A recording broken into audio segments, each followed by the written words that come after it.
Le damos la bienvenida a las personas que nos siguen a través de las redes sociales.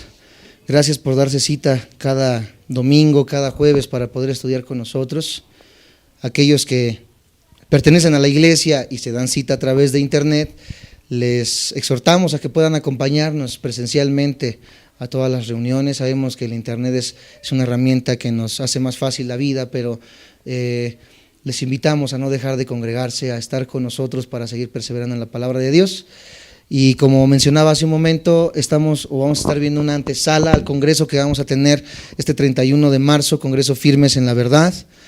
El deseo en nuestros corazones y del corazón del pastor Waldo y del pastor Francisco es que podamos traer luz a las personas que están tan engañadas en diferentes congregaciones de lo que es la verdad de la palabra de Dios, sacar a las personas de esta ideología errada, de estas, dice Gálatas, de esta doctrinas de demonios, doctrinas erradas. Tan fuerte la Biblia le habla a estas mentiras que se están introduciendo hoy a la iglesia cristiana, y como antesala para ello, para poder hablar acerca del tema que es la apostasía, tenemos que entender que la apostasía es o llegó o se genera o pasa dentro del grupo cristiano, pasa dentro de los cristianos, pasa dentro de la iglesia. La apostasía es de aquellos que estaban en la fe y se apartaron de la fe, pero para poder entender lo que es la apostasía y el apartarse de la fe, tenemos que comprender lo que es la fe verdadera, la fe que salva. Hoy en día, los que nos ven por internet, como una introducción, la realidad es que las iglesias están llenas de falsos cristianos. Los púlpitos están llenos de falsos cristianos. La iglesia vive una falsa cristiandad. La regla es que la gran mayoría de iglesias están viviendo un falso evangelio. No importa que la iglesia tenga 1,000, 2,000, 3,000 miembros, la cantidad de miembros no dice ni declara que una iglesia sea verdaderamente bíblica y de Dios. Tampoco lo dice que tengan 2 o 3 miembros, amados santos de Dios. Y por eso hay un peso dentro de nuestros corazones, como ustedes no tienen una idea, de poder mostrarle a la gente la verdad de las Escrituras. Es un peso que ciertamente nos hace caer de rodillas, derramar lágrimas en nuestra oración, y que es un peso que nosotros deseamos que ustedes puedan recibir y tengan en su corazón, no una carga, sino un peso por las almas, un deseo porque las almas conozcan la verdad y sean salvas. Vemos tanta mentira dentro de las iglesias, tantos pastores robando, tantos pastores mintiendo, tantos profetas, autoproclamados apóstoles, robando a la iglesia, mintiendo a la iglesia por beneficio propio. Tantas iglesias que por supuesto que en la iglesia siempre va a haber cizaña y trigo y va a haber problemas, pero hoy en día ya no es, ¿verdad?, una opción eso, sino que es la regla. La iglesia está viviendo en disensiones, en conflictos, en murmuraciones, en mentiras, en engaños, etcétera, etcétera, y esto es a causa de la apostasía que estamos viviendo hoy como iglesia. Estamos viviendo los últimos tiempos, y en estos últimos tiempos estamos viviendo este desengaño, amados santos de Dios, este problema que la iglesia experimenta desde hace ya varias décadas atrás, en el cual muchos están dentro de la iglesia, pero se han apartado de la fe verdadera. Pueden venir, ¿verdad?, pueden traer un traje, pueden traer una corbata, pueden verse como San Crisóstomo o San Cloromiro, ¿verdad?, pero aún así tienen, dice la palabra de Dios, apariencia de piedad, pero su corazón está completamente lejos de Dios. Esta es la realidad de la iglesia. Es la realidad que estamos viviendo hoy en día como iglesia cristiana, y muchos cristianos no están conscientes de este problema que está viviendo la iglesia cristiana. Los que nos ven a través de internet, sé la necesidad que se tiene de poder enseñar este tipo de cosas, enseñar la sana doctrina, y hoy en día es el deseo de nuestro corazón. Nuestro deseo para este congreso no es mostrar una iglesia, cuánto poder tenemos nosotros como iglesia, cuán bien tocamos, cuán bien cantamos, cuán buenos expositores somos. Ese no es nuestro deseo. Quizás puedan ver, ¿verdad?, que la iglesia, ¿verdad?, no tiene grandes lujos, no tiene grandes comodidades, pero al fin del caso ese no es nuestro deseo. Nuestro deseo es proclamar la verdad de la palabra de Dios y que las vidas vengan a ese conocimiento. Y con esta necesidad, estas 2 semanas vamos a estar viendo un tema que titulé Examina tu fe. Así lo titulamos, Examina tu fe. Y vamos a estar analizando la fe verdadera y contrastando con la palabra de Dios la fe falsa de la fe verdadera.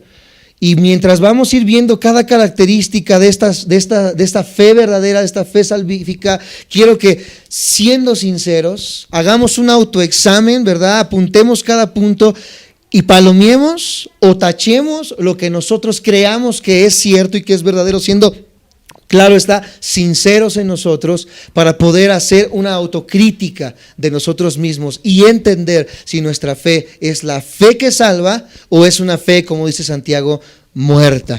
Vamos a empezar entonces a traer un entendimiento claro de lo que es la fe verdadera y de los frutos que produce la fe verdadera. En la parábola de los terrenos y la semilla, ustedes la recordarán. Si podemos ir a Mateo 13:23. Si no traes tu Biblia, no te preocupes, delante de ti está la pantalla para que podamos leer y va a ir un poco más rápido en nuestro estudio. Mateo capítulo 13, versículo 23, ya que tenemos mucho que abordar en estos dos temas, en estos dos domingos. Mateo 13:23, vemos esta parábola de los terrenos y la semilla, o la parábola del sembrador, como muchos conocemos el título. Mateo 13:23 dice de esta manera: mas el que fue sembrado, ¿en dónde? En buena tierra, este es el que oye y entiende la palabra y da fruto y produce a 100, a 60 y a 30 por uno. Aquí vemos una línea consecutiva. Primeramente la semilla fue dada, después cayó ¿en dónde? En buena tierra. Y este es el que oye. Primeramente, como Romano nos lo dice y hemos estudiado, la fe viene ¿por qué? Por el oír la palabra de Dios. La fe, en primer lugar, amados santos de Dios, no va a venir por el ver. Número uno, y aún no entramos a los puntos, aún no entramos a lo que es el tema en sí, pero número uno, la fe no va a venir por los milagros, aunque creemos en milagros. Muchas personas hoy en día, y me he topado con muchas que han llegado incluso a esta iglesia y se han retirado a causa de lo que hemos enseñado, pero lo hemos enseñado con la palabra de Dios. Han venido diciendo: es que, hermano, los milagros deben ser lo número uno para que la gente crea. Tú vas por la calle y ya está de moda, ¿verdad?, que en las paredes dice noche de milagros. Ven, ¿verdad?, y recibe tu milagro. Ven y recibe tu milagro. Estamos diciendo, amados santos de Dios, como iglesia, y diciéndole a las personas que podemos decirle a Dios cuándo hacer milagros y exigirle los milagros, amados santos de Dios, al Dios que es soberano. En primer lugar, esta parábola nos enseña que viene primeramente, como dice Romanos, por el oír. Dice: este es el que oye. Di conmigo: el que oye. ¿Qué necesitamos para que la semilla germine en nuestros corazones? Oír. Y después viene: entiende la palabra y da fruto. Muchas personas pueden oír la palabra, pero no entender la palabra. Es algo completamente distinto. Y al decir entender la palabra, no quiero decir que la puedas retener o que memorices versículos. A eso no me refiero, sino a comprender el sentido de lo que es el evangelio. A eso nos referimos, no a la capacidad que tengamos para memorizar. Eso no es ningún problema para el cristiano. El problema es no entender, no concebir la palabra. Y este es el tema que le toca al pastor Francisco exponer en la conferencia, la conciencia de la fe. Dice: este es el que oye y entiende la palabra y da fruto. Una vez que oímos y entendemos, vamos a comenzar a dar ¿qué cosa?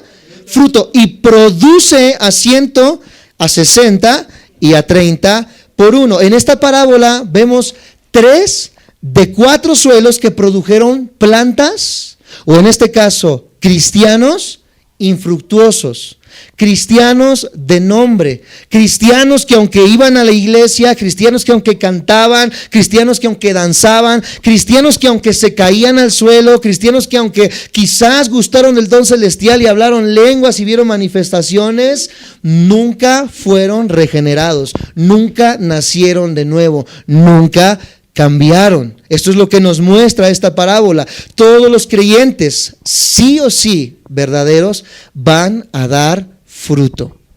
Va a haber una muestra del cambio, sí o sí, cuando un creyente es un creyente verdadero. ¿Es la fe lo que está en el corazón del cristiano? Ya la Biblia nos dice que la fe es la certeza de lo que se espera, la convicción de lo que no se ve. Por lo tanto, la fe es lo que está dentro de nuestro corazón como convicción. Ahora vamos a dar y a comenzar a entender, amados santos de Dios, estos frutos, no sin antes leer rápidamente 2 de Corintios, capítulo 13, para seguir y dar más luz a lo que quiero exponer en esta mañana. 2 de Corintios, capítulo 13, versículo 5. Tengamos cuidado porque Corintios tiene 2 cartas. Lee que la parte de arriba diga segunda epístola o segunda carta de Corintios. Una vez que encontraste, vas al capítulo 13, el número grande, y el número 5, que es el número chiquito. Segunda de Corintios 13, 5. Cuando lo tengan me dicen amén. Ve cómo nos introduce el apóstol Pablo para entender esta mañana el mensaje. Dice, examinaos a vosotros mismos si estás en la fe. Aquí la palabra no nos dice, escucha y ponme mucha atención, no nos dice, examina a tu hermano a ver si está en la fe. El problema, amados santos de Dios, que muchos tenemos es que examinamos al de al lado, pero la palabra de Dios en esta mañana nos dice, examinémonos ¿quiénes? Nosotros mismos, si estamos en ¿dónde? En la fe. Probaos ¿a quiénes? A vosotros mismos, o no os conocéis, como pregunta, a vosotros mismos, que Jesucristo, ¿qué dice? Está en vosotros a menos que estéis reprobados. ¿Cuál es la forma, amados santos de Dios, de que yo no pueda entender? Solamente si yo soy reprobado, solamente si no soy salvo verdaderamente. Pero si Cristo mora en mí, yo puedo autoexaminarme, yo puedo si lo podemos ver así, autocriticarme a mí mismo. Y esto es lo que vamos a hacer. Crítica no hablando de una manera mala, crítica hablando de una manera constructiva, claro está. Ver mis características, ver la forma en la que me desempeño y de esta manera entender si verdaderamente soy cristiano y tengo la fe que salva, la fe real. Así que en esta mañana el apóstol Pablo nos invita a que conforme vayamos leyéndonos autoexaminemos. ¿Me siguen? Me dicen amén. Vamos a mostrar cosas que puede tener primeramente una persona y que no demuestra que esta persona sea salva. Por muchos lugares, por muchas iglesias, he visto a personas que parecen cristianos, que yo digo, híjole, estos se van a ir al cielo con todo y zapatos, que yo digo, estas personas verdaderamente son santas, pero que estas características no aseguran que verdaderamente tengan la fe salvífica. Porque muchas personas tienen una apariencia de piedad, pero dice el apóstol Pablo, por dentro, como los fariseos, están llenos de huesos secos y de pudredumbre. Son sepulcros blanqueados, son tumbas que blanqueas, que las dejas bonitas, que las pintas, ¿verdad? Para que se vea bonita la tumba, pero si destapas la tumba, ¿qué hay?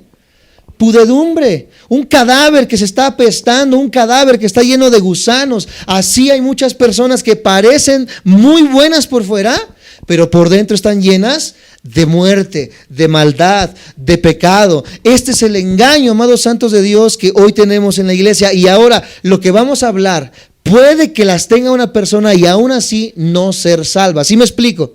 Puede que se vea muy bien, pero aún así no ser salva, no ser un verdadero cristiano. Y esto es para que no seamos engañados, amados santos de Dios.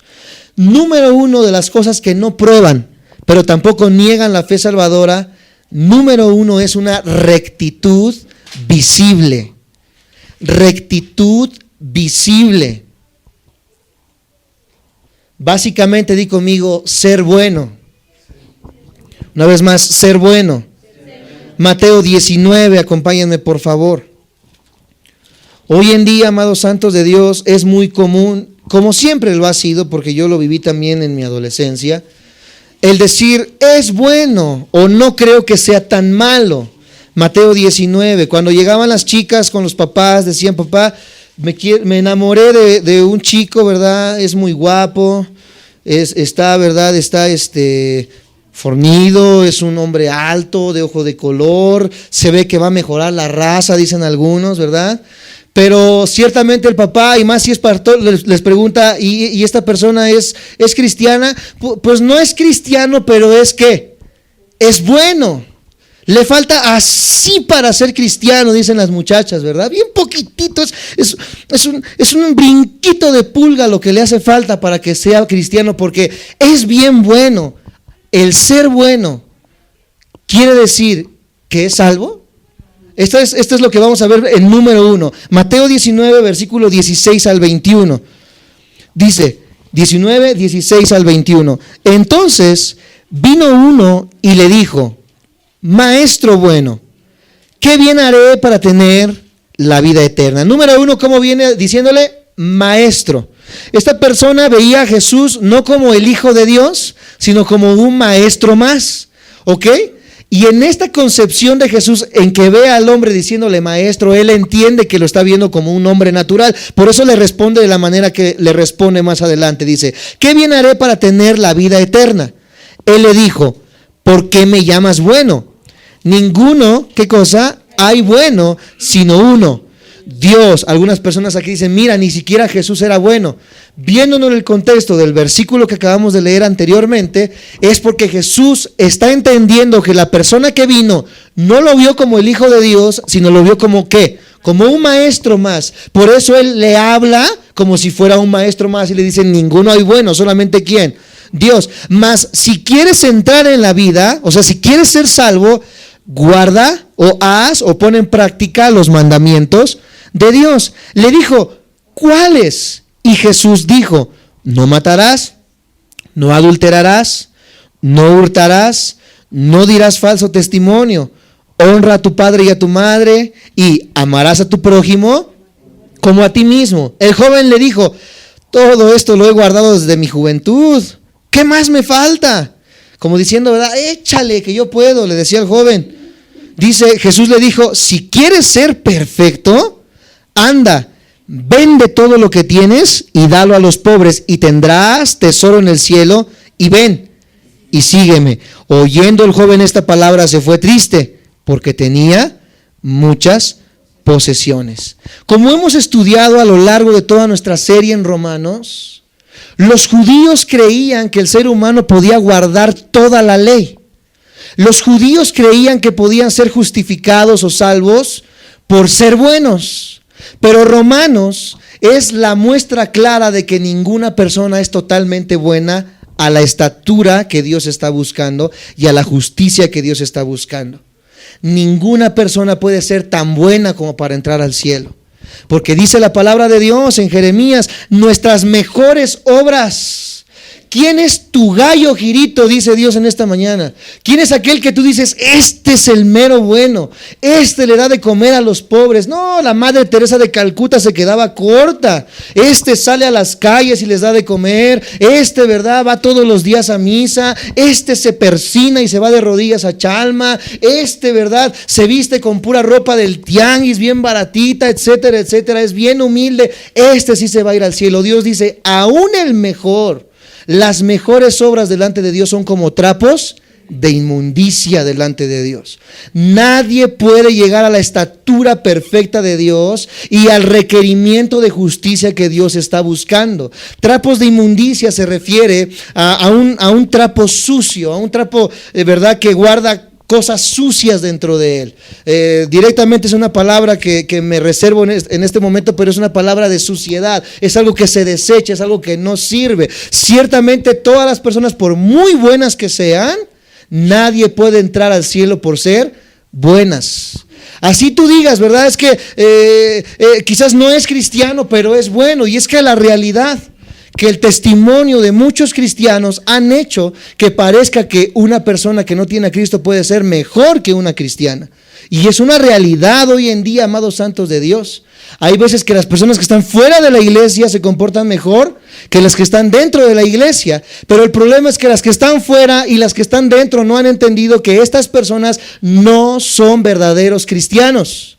Y que las que están fuera no son salvas verdaderamente. Están todos autoengañados. Y la Biblia es el único libro que nos corre las cortinas de cuál es el verdadero requerimiento que Dios pide. Y como lo hemos visto en Romanos, no es difícil. Lo único que necesitamos es creer. Di conmigo, creer. ¿En quién? Sencillo. Cuando yo entiendo que el único requisito es creer, voy a comprender que el otro se puede equivocar, que el otro puede fallar, pero que no es por mis obras, no es por lo que yo soy, es por lo que Jesús es. Toda la salvación radica en Jesús y no en cuán bueno puedo ser. ¿Me siguen? ¿Me dicen amén? Por lo tanto, el ser bueno no significa que seas salvo. Hay personas allá afuera que son honestas, que son abiertamente confiables en sus tratos, son personas agradecidas más que los mismos cristianos, son personas amables, tienen una cierta moralidad visible externa. Por el camino, amados santos de Dios, cuando Jesús iba, también se encontró con fariseos que eran lo mismo, que su esperanza descansaba sobre su moralidad, sobre lo bueno que eran, porque eran personas tal vez que son cariñosas, algunos de ellos son personas de un corazón tierno, pero acerca de amar y servir a Dios, no saben nada. No conocen nada ni sienten nada para con Dios. Cualquier cosa que hace o deje de hacer no involucra a Dios en sus planes. Las personas más buenas en el mundo son las que más hacen a un lado a Dios porque creen que por ellas mismas pueden ser buenas sin necesidad de Dios. La Biblia nos dice que nadie puede llegar a la estatura de Dios perfecta, solamente Cristo, y es Cristo el que viene a mi vida y me regala, amados santos de Dios, esa perfección, no por mí, sino por Él. Me siguen, me dicen amén. Por eso es muy difícil predicarle a las personas moralistas. Es muy difícil porque dicen, ¿y yo de qué me tengo que arrepentir? Yo nunca he robado, yo nunca he matado, yo nunca he violado, yo nunca he hecho nada malo. Pero la Biblia nos dice que aunque nunca hayas hecho nada malo, la Biblia nos muestra y nos dice que tu naturaleza está caída desde que naces. Desde que naces, aunque no hayas hecho nada malo, ya estás destituido de la gloria de Dios. Todos nacimos, amados santos, malos por naturaleza. Dice David en los Salmos, en maldad me concibió mi madre. Desde el vientre, amados santos de Dios, venimos con una caída. Por lo tanto, no es lo que hagas y dejes de hacer, es nuestra naturaleza. Ahora, si somos sinceros y si somos verdaderamente autocríticos, ¿quién no ha mentido alguna vez? Levante la mano para que al final me firme la Biblia y me saque una foto con él. ¿Quién no ha mentido alguna vez? El que está delante, el pastor Alducin, el pastor Chuy Olivares, los mejores pastores, todos hemos mentido. ¿Quién no ha visto a una mujer en algún momento para codiciarla? Ay, los hombres nos quedamos así, ¿verdad? Como que la Biblia, como que la Virgen nos habla.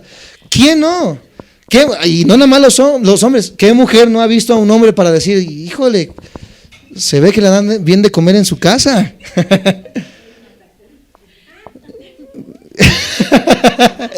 ¿Quién no, amados santos de Dios?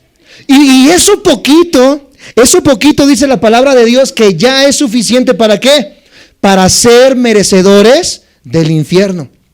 Eso poquito. Entonces no importa si pecas poquito o eres el peor asesino y tu tío es el mochaorejas y tu papá es el Chapo. No importa, de igual manera todos íbamos camino hacia el infierno.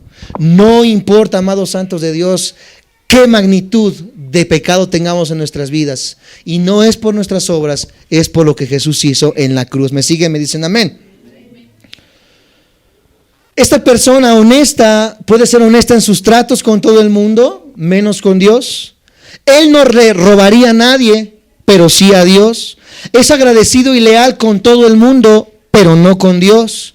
No hablaría de nadie, ni censurablemente, ni de una manera mala de nadie, pero sí con Dios. Se parece mucho a este joven que acabamos de leer, que dicen que había guardado todas las cosas.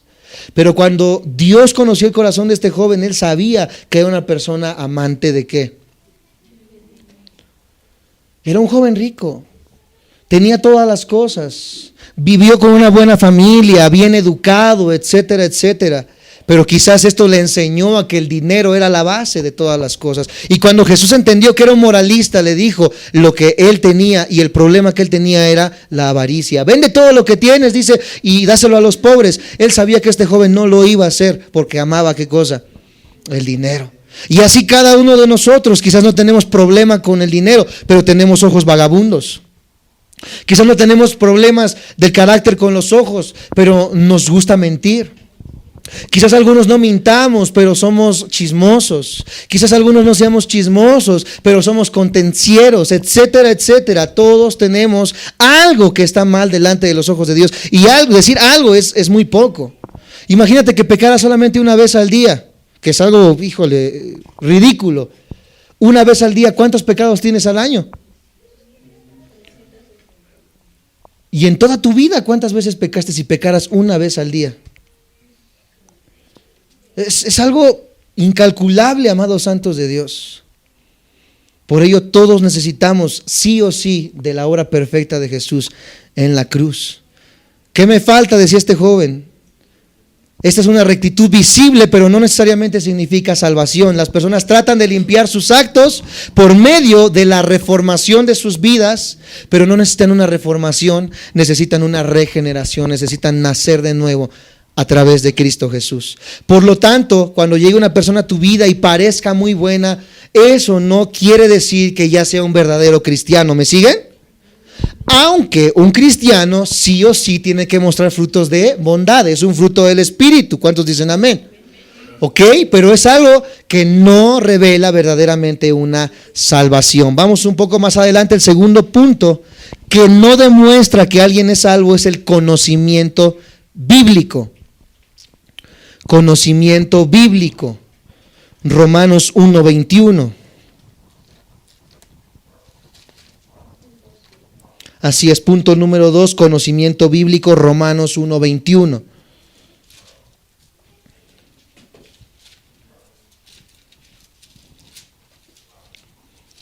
Cuando lo tengan me dicen amén. Romanos 1:21 dice de esta manera: pues habiendo, di conmigo, conocido a Dios, no le glorificaron como a Dios, ni le dieron gracias, sino que se envanecieron en sus razonamientos, y su necio corazón fue entenebrecido. Capítulo 2, versículo 17 dice también de esta manera. Capítulo 2, versículo 17, ahí mismo en Romanos: he aquí, tú tienes el sobrenombre de judío, y te apoyas en la ley, y te glorías en Dios. Personas que se apoyan en su conocimiento, se apoyan en la ley. Y ciertamente hay muchos teólogos que saben muchísimo de la Biblia, que te citan las Escrituras, que conocen la doctrina bíblica, etcétera, etcétera. Pero eso no quiere decir que esta persona sea salva. El conocimiento intelectual no prueba la fe verdadera. El conocimiento de la verdad sí es necesario para ser salvo, pero la moralidad visible, amados santos de Dios, como vimos, es un fruto de salvación, pero ni uno ni otro es igual a salvación. El conocimiento no es igual a salvación. Usted puede saber todo acerca de Dios, usted puede saber todo acerca de Jesús y ir camino al infierno. Amados santos de Dios, hoy en día la Universidad Iberoamericana está dando una maestría en teología. Una universidad completamente, ¿verdad?, atea, si lo queremos decir de esta manera, está enseñando teología. Imagínense, personas que están estudiando ahora la teología, que están conociendo a Dios, pero que no son salvas. Usted puede aún saber más los detalles de la vida de Jesús. Usted puede comprender todo eso y aún así, dice Romanos, darle la espalda a Jesús. Tenemos a un gran escritor que se llama Ernesto de la Peña. ¿Alguna vez alguien escuchó de él? Se sabía la Biblia en hebreo, se sabía la Biblia en griego, conocía las Escrituras, sabía las Escrituras. Una vez tuvo un debate con el pastor Armando Alducin, etcétera, etcétera. Amados santos de Dios, pero nunca confesó que él era cristiano y que él creía que Jesús era su Salvador. Solamente tenía un conocimiento intelectual de la Biblia, pero nunca conoció verdaderamente a Cristo como su Salvador. El escritor de Hebreos, vamos a Hebreos capítulo 6, versículo 4 al 6. Hebreos 6, 4 al 6.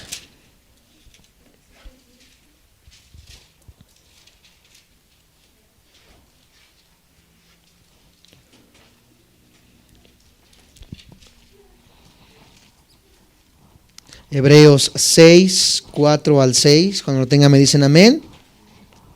Escucha. No voy a entrar a la profundidad teológica que tiene este pasaje porque es un pasaje complicado. Vamos a ir en la superficie del tema que estamos viendo. Dice: porque es imposible que los que una vez fueron iluminados y gustaron del don celestial y fueron hechos partícipes del Espíritu Santo, y asimismo gustaron de la buena palabra de Dios y los poderes del siglo venidero, y recayeron, sean otra vez renovados para arrepentimiento, crucificando de nuevo para sí mismos al Hijo de Dios y exponiéndole a vituperio. Escucha, había personas en la iglesia que sabían todo de Dios y entendían las verdades del evangelio, según lo que nos dice Hebreos. Incluso tenía una medida de experiencia con la verdad del evangelio. Habían visto el poder del Espíritu Santo, amados santos de Dios, trabajando en las vidas de las personas, y aún viendo todo esto, estaban a un paso de alejarse y rechazar a Jesús. A un pasito, amados santos de Dios, tambaleante de dejar la fe. Este pasaje encierra lo que es la apostasía. No importa que hayas visto milagros, no importa que Dios haya obrado en tu vida, no importa cuántas veces te hayas caído al suelo, si has hablado en lengua, si has hecho cualquier otra cosa, amados santos de Dios. La palabra de Dios nos dice que, amados hermanos, hay personas que gustaron de este don celestial y aún así se apartaron y recayeron. En Hebreos 10:29, vamos a leer ahí donde estamos, pero no lo hayan perdido ni cerrado su Biblia. Hebreos 10:29 dice de esta manera: ¿cuánto mayor castigo pensáis que merecerá el que pisoteare al Hijo de Dios y tuviere por inmunda la sangre del pacto, en la cual fue santificado, e hiciere afrenta al Espíritu de gracia? ¿Cuál es el pecado imperdonable? La ofensa o la blasfemia contra el Espíritu Santo. ¿Cuál es esta blasfemia, amados santos de Dios? No es decirle Espíritu Santo, ¿verdad? Porque piensan algunos que eso es la blasfemia, que le dicen caras y le hacen fuchi al Espíritu. Eso no es la blasfemia contra el Espíritu Santo, ni tampoco decir algo en contra del Espíritu Santo. La blasfemia del Espíritu Santo aquí nos lo dice. Vamos a leerlo una vez más, la segunda parte, donde dice: y tuviera inmunda la sangre del pacto, en la cual fue santificado, e hiciere afrenta al Espíritu de gracia. Amados santos de Dios, ¿cuál es la afrenta o cuál es el pecado imperdonable? El no creer en la obra de Jesús. Esa es la blasfemia del Espíritu Santo. Porque el Espíritu Santo, cuando nosotros predicamos, dice que una de las obras es que convence ¿de qué? Convence de pecado. ¿Ustedes recuerdan la historia del rey Agripa cuando Pablo le estaba predicando? Dice que él le predicó y que el rey Agripa dijo: por poquito me persuades a ser cristiano. La persona entendió por medio del Espíritu Santo que estaba haciendo las cosas mal, pero no fue convertido, no fue regenerado. Por lo tanto, es un pecado que no puede perdonarse. Por lo tanto, no tiene perdón. Por lo tanto, no puede entrar al reino de los cielos. ¿A causa de qué? De que rechazó deliberadamente la gracia de haber sido convencido. ¿Por quién? Por el Espíritu Santo. ¿Me siguen? ¿Me dicen amén? Dice: personas que hacen inmunda la sangre del pacto en la cual fue santificado, y hacen afrenta contra este Espíritu de gracia, un Espíritu que nos fue regalado. Él les dice que están pisoteando la sangre de Cristo al no creer lo que ustedes saben que es cierto. Hay personas que dicen: sí, yo sé que estoy mal, sí, yo sé que necesito de Dios, sí, yo sé que la iglesia me puede ayudar, pero aguántame tantito, o mira, es que no me convence del todo. Como el rey Agripa dice: en verdad, por poquito me persuades. Dice la palabra de Dios: usted nunca se salvará sin ese conocimiento. Por supuesto que lo necesitamos, pero tener ese conocimiento no nos hace salvos. Esto también nos deja descansar. Porque algunas personas, ¿verdad?, dicen: es que yo no puedo retener tanto, a mí me cuesta mucho trabajo, a mí me cuesta mucho, ¿verdad?, el memorizar versículos. Amados santos de Dios, no es lo que sabes, es lo que practicas. No es lo que sabes, es lo que practicas. Y en medida de lo que sabes, más necesitas practicar. Dice la palabra de Dios que al que mucho se le da, mucho se le va a pedir. ¿Cuántos hijos te dio Dios? Levanta tu mano. 5, 4, 3, 2. Te dio un hijo, te va a pedir por un hijo, no te va a pedir por 2. Te dio 5 hijos, te va a pedir ¿por qué? Por 5 hijos, por 4 hijos, por 3 hijos. ¿Verdad? ¿Cuántas amistades te dio Dios? 6, 7 amistades. Dios, cuando llegues delante de su presencia, te va a decir: ¿les hablaste de la palabra de Dios? ¿Les diste el mensaje de salvación a tus amistades? ¿Cuántas? Sí, le platiqué a 1, a 2. Al que mucho se le dio, tuviste la cima de tu trabajo, eras el jefe de tu empresa, etcétera, etcétera. Dios te va a decir, ¿qué hiciste con lo que te di? ¿Te di tanto? ¿Cuánto, amados santos de Dios, hicimos con eso que Dios nos dio? O lo malgastamos, o hicimos y deshicimos con ello en vanagloria, en gustos, etcétera, etcétera. Todo lo que Dios nos ha entregado vamos a tener que rendir cuentas. Y esto ya me empieza a erizar la piel, amados santos de Dios. Porque si comienzo a hacer un recuento de todo lo que Dios me ha dado, le quedo debiendo muchísimo a Dios. Por lo tanto, aquellos que dicen, yo he comprendido poco, mira, con eso que has comprendido, no te preocupes, practícalo. ¿Te sabes solamente San Juan 3:16? ¿Cuántos saben San Juan 3:16? Ya si no se saben San Juan 3:16 ya está difícil, ¿verdad? Hablo de los cristianos que llevan 10, 20 años en el cristianismo, ¿verdad? Ya está difícil. San Juan 3:16 es el ícono del cristianismo. Porque de tal manera amó Dios al mundo que ha dado a su Hijo unigénito para que todo aquel que en él cree no se pierda. ¿Eso te sabes? Practícalo, vívelo, experiméntalo, compártelo, amados santos de Dios. ¿Sabes de teología? ¿Sabes de doctrina? Eso que sabes, vívelo, compártelo, enséñalo. En base a lo que has recibido es lo que Dios te va a demandar. ¿Me siguen? Me dicen amén. Punto número 2, ¿cuál fue? Una rectitud visible. Punto número 3, envolvimiento religioso. Envolvimiento religioso. Envolvimiento religioso. Mateo 25. Mateo 25 del 1 al 10. Cuando lo tengan me dicen amén. Mateo 25 del 1 al 10. Dice de esta manera, si no lo tienes delante tuyo lo podemos ver. ¿Sí? Dice, entonces, estamos ahí, el reino de los cielos será semejante ¿a qué? A 10 vírgenes que tomando sus lámparas salieron a recibir al esposo. Vamos a desmenuzar un poco este pasaje. ¿Qué dice Proverbios? Lámpara es a mis pies tu palabra. ¿Cuál es la lámpara del cristiano? La palabra. Hubo 10 vírgenes que tomaron sus Biblias. ¿Me siguen? Y salieron a recibir al esposo. La Biblia nos enseña que la iglesia es la novia ¿de quién? Y que vamos y estamos, ¿verdad?, casados, las bodas del Cordero, ustedes lo conocen y lo saben. ¿Quién es el esposo en este pasaje? Jesús. Salieron a recibir a Jesús con sus Biblias, estas vírgenes. ¿Quiénes son las vírgenes? ¿Representa a quién? A la iglesia, perfecto. Versículo número 2, 5 de ellas eran prudentes y 5 insensatas. Las insensatas, tomando sus Biblias o sus lámparas, no tomaron consigo ¿qué cosa? ¿Qué es el aceite? Desde el principio, amados santos de Dios, en el Antiguo Testamento se enseñó que se debería ungir ¿qué cosa? Con aceite.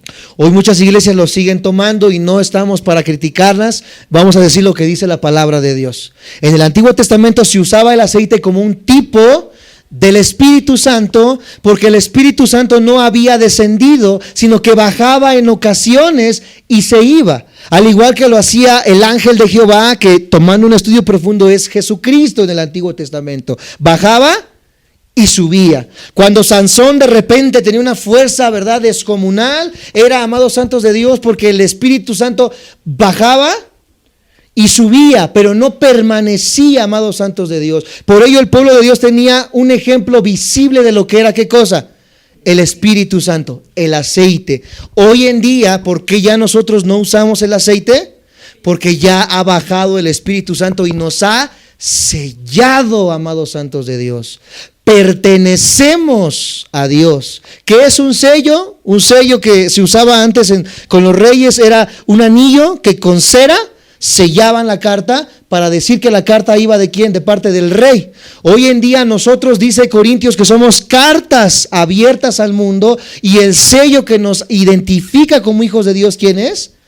El Espíritu Santo. ¿En qué ocasión solamente se utiliza el aceite en el Nuevo Testamento? Para ungir a los enfermos. Solamente en esa ocasión se utiliza en el Nuevo Testamento, de ahí en fuera no se vuelve a utilizar. Hoy en día vemos, ¿verdad?, los que nos ven por internet, cómo en iglesias agarran un cuerno, lo llenan de aceite y se lo vacían en la cabeza a una persona. Esto ya no representa nada en el Nuevo Testamento, amados santos de Dios. Yo la puedo vaciar con aceite y esa persona se puede salir otra vez a tomar, a beber y a drogarse, amados santos de Dios. Porque el cambio no es de afuera hacia adentro, sino de adentro. Una vez venía un borrachito y decía: amado hermano, ya le doy gracias a Dios porque ya no tengo ganas de tomar. Y nosotros dijimos: amén, hermano, gloria a Dios. Sí, hermano, ahora tomo sin ganas. Personas que no cambiaron. Personas que por más que se les ore, se les reprende, amados santos de Dios, se les dice, se les unge con aceite, ¿verdad? Personas que vienen y dicen: hermano, ore por este espíritu de retortijón que tengo en la panza. No es un espíritu de retortijón, son los 10 tacos de nana que te comiste anoche, ¿verdad?, antes de dormirte. Y todo queremos decir, ¿verdad?, que es algo espiritual, y hay veces que no es tan espiritual, son problemas que nosotros mismos nos acarreamos. ¿Me siguen? Me dicen amén.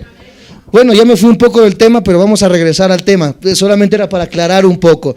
Envolvimiento religioso, ¿estamos ahí? Y vamos en el versículo, ¿qué? ¿3? 4. Mas las prudentes tomaron aceite en sus vasijas juntamente con sus lámparas. Ya recordé el punto al que estaba. ¿El aceite qué representa entonces? Al Espíritu Santo. Ok, no es el tema, pero tengo que hablarlo para poder entender. ¿Qué se necesita para nacer de nuevo? Se están aventando ahorita un banquetazo de tercer año de teología. ¿Qué se necesita para nacer de nuevo?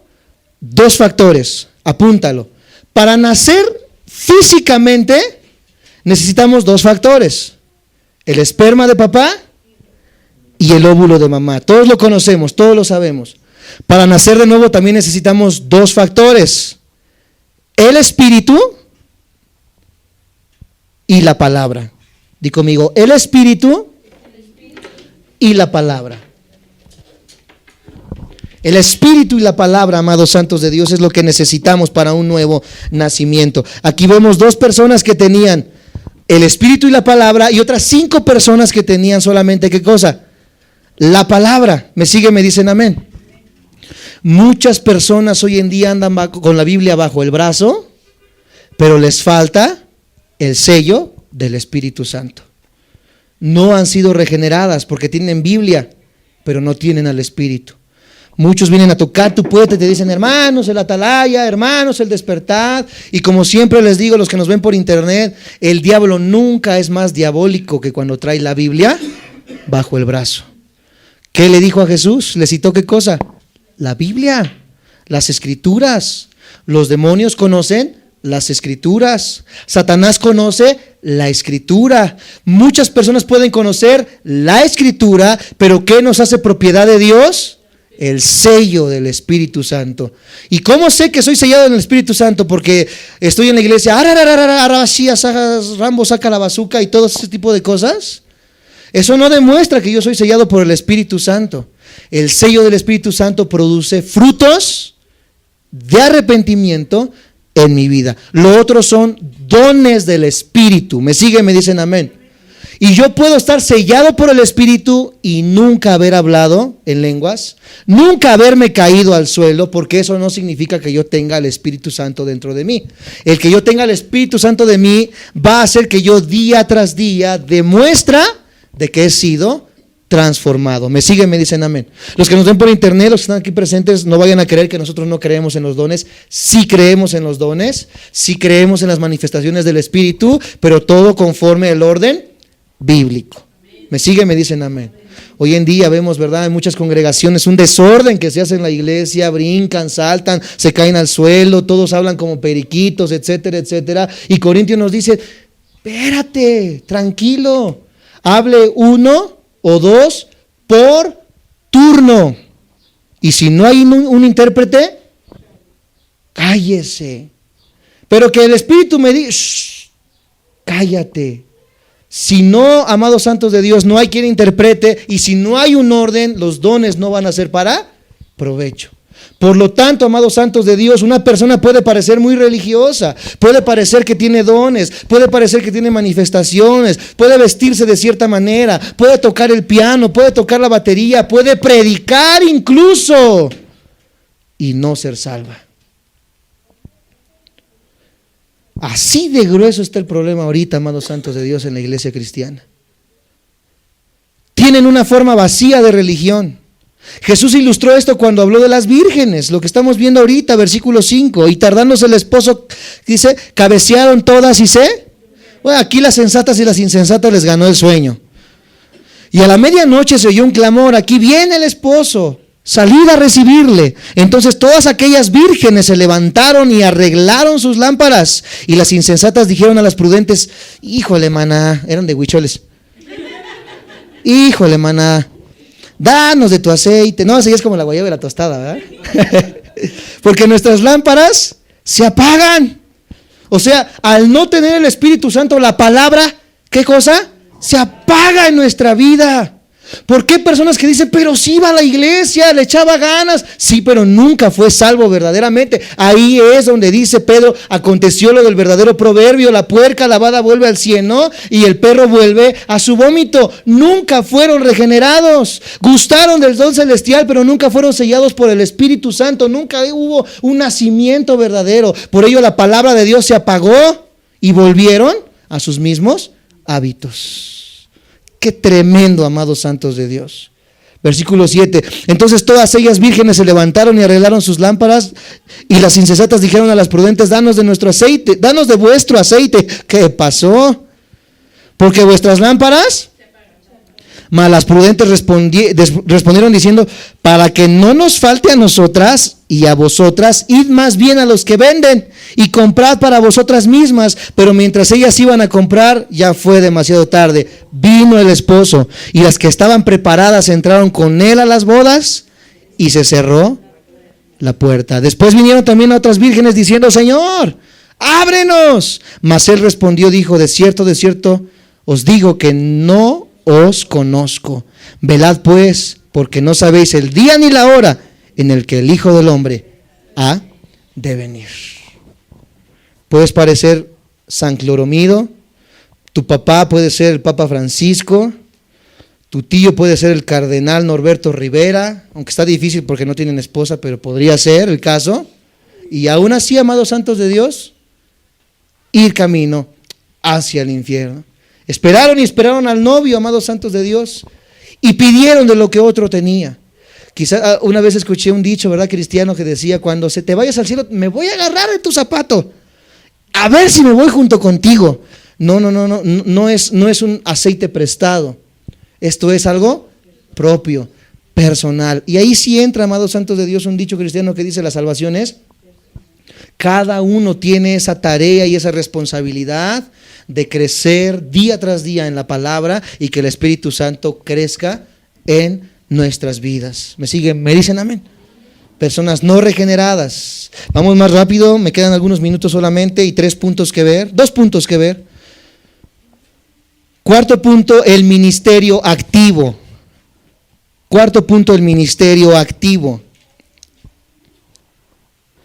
Y vamos a leer Mateo. Estamos en Mateo, no lo hemos perdido, ¿verdad? Ministerio activo, Mateo capítulo 7. Ministerio activo, Mateo capítulo 7, 21 al 24.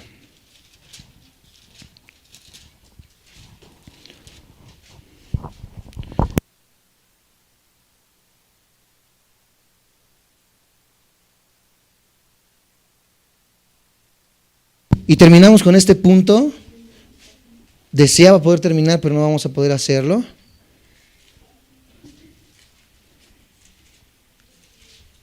Estamos en Mateo capítulo 7, versículo 21 al 24. Ok, dice de esta manera. Escucha, no todo el que me dice, Señor, Señor, entrará en el reino de los cielos, sino el que hace, di conmigo, el que hace la voluntad de mi Padre que está en los... Es posible ser activo en la iglesia y aún tener un ministerio público y no ser salvo.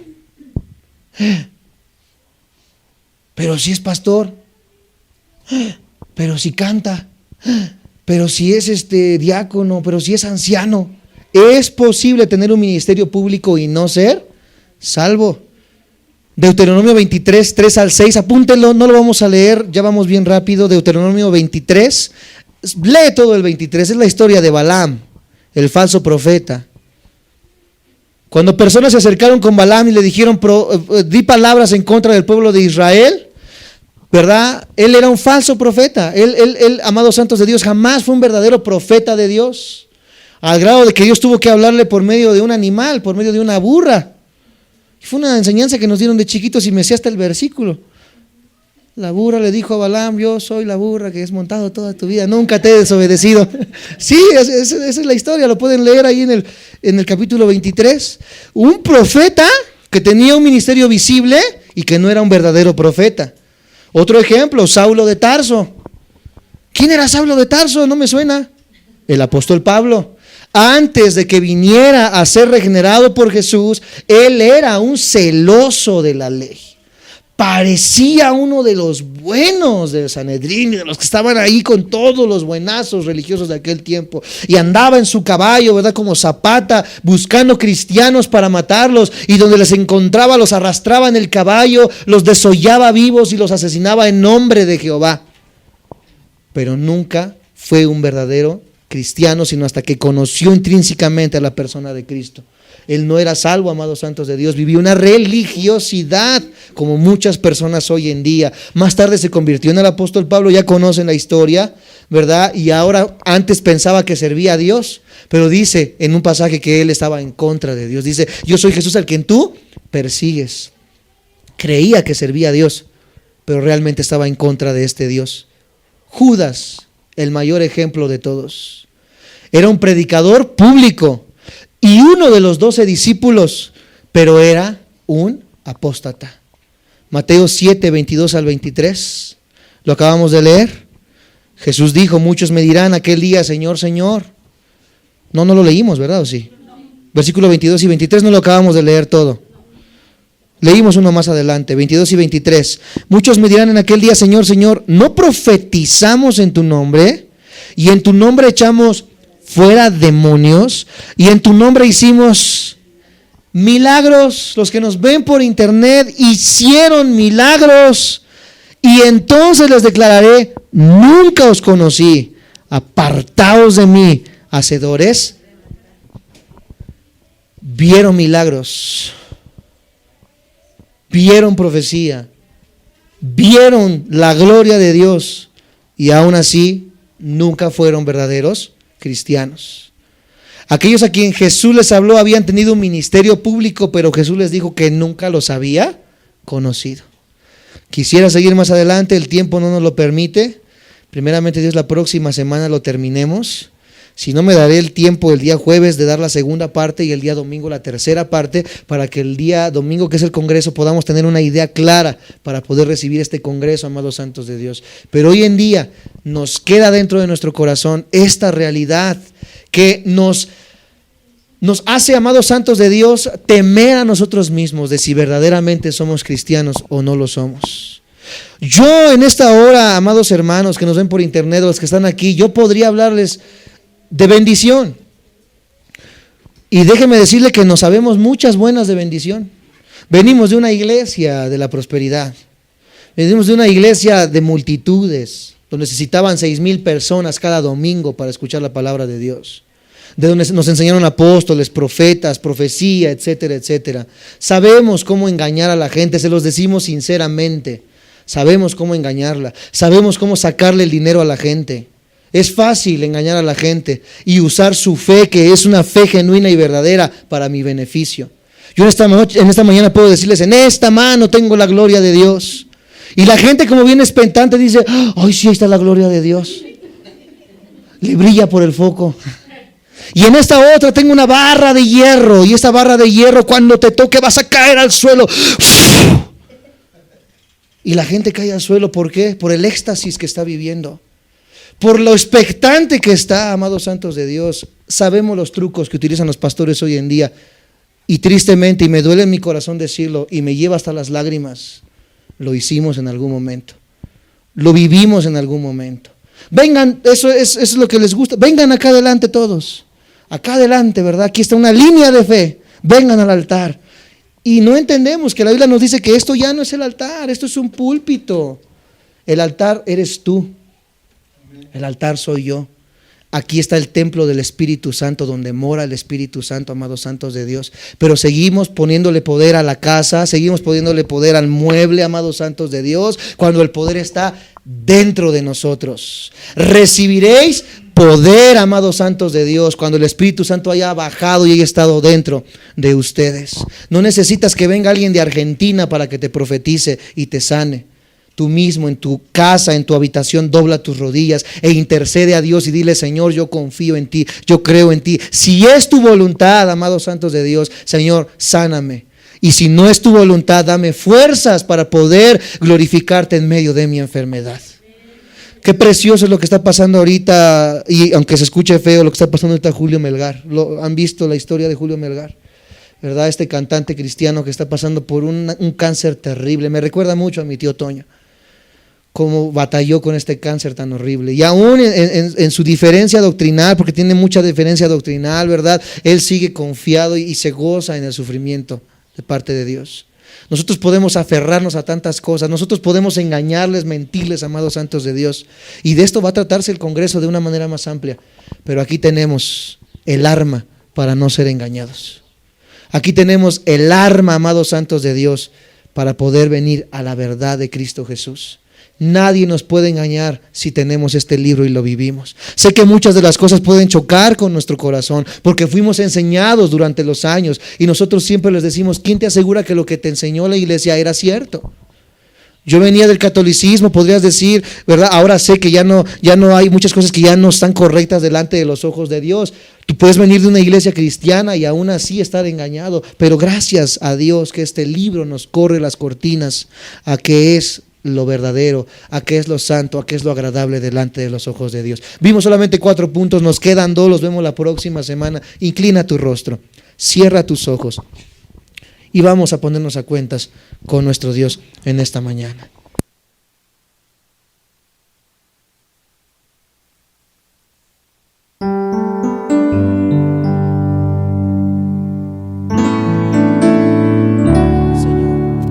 En esta hora, mi Dios, estamos aquí reunidos escuchando tu palabra, una palabra fuerte, una palabra llena de sustancia, llena de poder, Señor Jesús, que conmueve el corazón más duro. Quizás esta mañana estoy recibiendo un choque, Señor Jesús, con mi mente, con lo que yo creía que era el Evangelio. Pero te doy gracias porque nos has despertado a la verdad de tu palabra, no negando la obra de tu Espíritu Santo.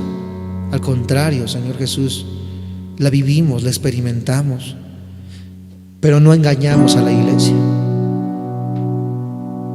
Por eso, Señor Jesús, esta iglesia en muchas ocasiones se llena y se vacía, se llena y se vacía, porque dice la palabra de Dios que muchos vendrían con comezón de oír,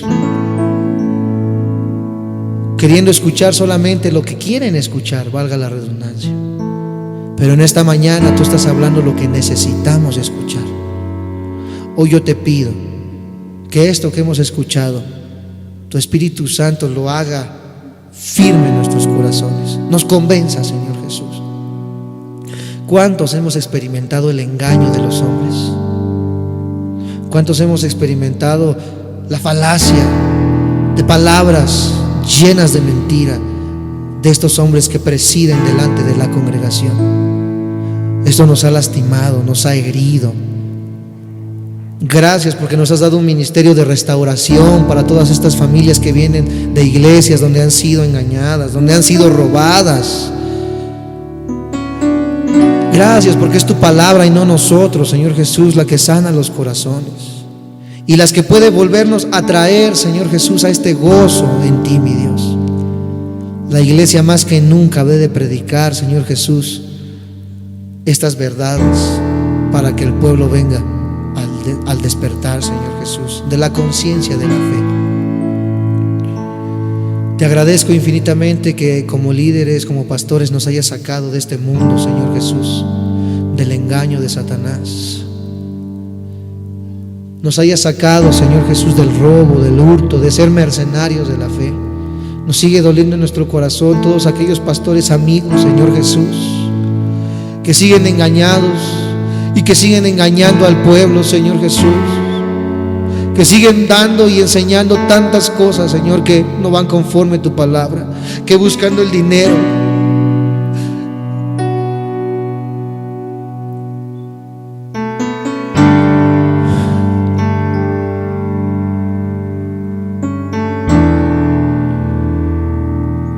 que buscando la gloria de los hombres, que buscando el aplauso, Señor Jesús, siguen mintiendo. Nunca han deseado sufrir, Señor Jesús, pero no saben el gozo tan grande que es sufrir por el Evangelio. No saben el gozo tan grande que es ser perseguidos, Señor Jesús, por el Evangelio. Señor, te pedimos por estas congregaciones, te pedimos por estos hermanos, Señor Jesús. Te pedimos que desde hoy prepare los corazones de todas aquellas vidas que vamos a invitar al Congreso, Señor. Nos duele en nuestro corazón el engaño en el que está la iglesia cristiana hoy en día, Jesús. Y si no nos duele, yo te pido que pongas en el corazón de las familias esa carga de peso en su corazón por las almas. Que no peleemos más, Señor Jesús, por cosas irrelevantes e insignificantes, Señor Jesús, sino que nos unamos para volver al verdadero Evangelio, Señor Jesús, las buenas nuevas de salvación. Porque ahora no solamente el mundo necesita allá afuera, sino que la iglesia también necesita ser rescatada, Señor Jesús, de las garras de Satanás. Aquí hay hijos, aquí hay padres, aquí hay abuelos, aquí hay nietos, Señor Jesús, que necesitan llevar tu palabra al que lo necesita, mi Dios. Por eso muchos allá afuera no quieren conocer el Evangelio, porque tu nombre se ha pisoteado, se ha vituperado, se ha vivido un falso Evangelio, Señor Jesús, se ha vivido una falsa cristiandad, Señor. Necesitamos volver al amor intrínseco, Señor, a la persona de Cristo Jesús. Un amor no envanecido, un amor no contencioso, un amor no hipócrita, Señor Jesús. La iglesia te necesita, Señor. Hoy más que nunca te necesitamos. Estamos aquí reunidos, Señor, poniendo delante de ti nuestras deficiencias, nuestros pecados. Perdónanos, límpianos, lávanos, transfórmanos, Señor Jesús. Y que esta iglesia pueda iluminar, Señor, como lugar oscuro en este municipio, Señor. Y que esta obra que nos has dado, Señor, un tanto complicada a la vista de los hombres, pero creemos que en ti somos más que vencedores, Señor Jesús.